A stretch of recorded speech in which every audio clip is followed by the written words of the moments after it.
ایک سہیلی نے دوسری سہیلی سے پوچھا، بچہ پیدا ہونے کی خوشی میں تمہارے شوہر نے تمہیں کیا تحفہ دیا؟ سہیلی نے کہا، کچھ بھی نہیں۔ اس نے سوال کرتے ہوئے پوچھا کہ کیا یہ اچھی بات ہے؟ کیا اس کی نظر میں تمہاری کوئی قیمت نہیں؟ لفظوں کا یہ زہریلا بم گرا اور وہ سہیلی دوسری سہیلی کو اپنی فکر میں غلطیوں پہ چاند چھوڑ کر چلتی بنی۔ تھوڑی دیر بعد ظہر کے وقت اس کا شوہر گھر آیا اور بیوی کا منہ لٹکا ہوا پایا۔ پھر دونوں کا جھگڑا ہوا، ایک دوسرے کو لعنت بھیجی، مار پیٹ ہوئی، شوہر نے اسے طلاق دے دی۔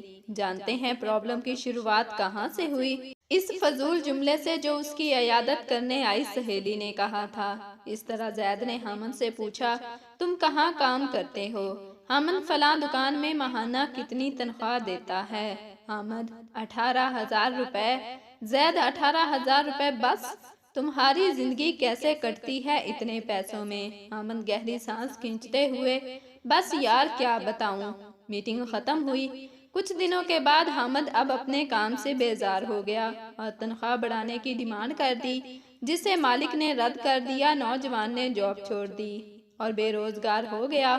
پہلے اس کے پاس کام تھا، اب کام نہیں رہا۔ ایک صاحب نے ایک شخص سے کہا جو اپنے بیٹے سے الگ رہتا تھا، تمہارا بیٹا تم سے بہت کم ملنے آتا ہے، کیا اسے تم سے محبت نہیں؟ باپ نے کہا، بیٹا مصروف رہتا ہے، اس کے کام کا شیڈول سخت ہے، اس کی بیوی بچے ہیں، اسے بہت کم وقت ملتا ہے۔ پہلا آدمی بولا، واہ کیا بات ہوئی، تم نے اسے پالا پوسا، اس کی ہر خواہش پوری کی، اب خود کو خواہ مخواہ سمجھاتے ہو کہ اس کی مصروفیت کی وجہ سے ملنے کا وقت نہیں ملتا۔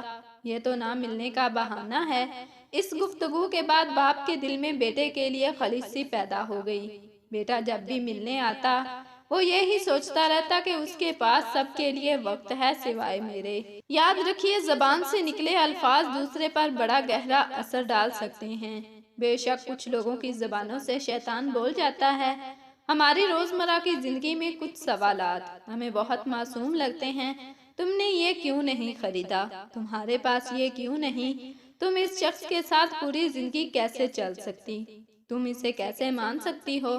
اس طرح کے بیشتر سوالات نادانی میں یا بلا مقصد ہم پوچھ بیٹھتے ہیں، جبکہ یہ بھول جاتے ہیں کہ ہمارے یہ سوالات سننے والے کے دل میں نفرت یا محبت کا کون سا بیج بو رہے ہیں۔ آج کے دور میں ہمارے ارد گرد یا گھروں میں جو فسادات ہو رہے ہیں، ان کی جڑ تک جایا جائے تو اکثر ان کے پیچھے کسی اور کا ہاتھ ہوتا ہے۔ وہ یہ نہیں جانتے کہ نادانی میں یا جان بوجھ کر بولے جانے والے جملے کسی کی زندگی کو تباہ کر سکتے ہیں۔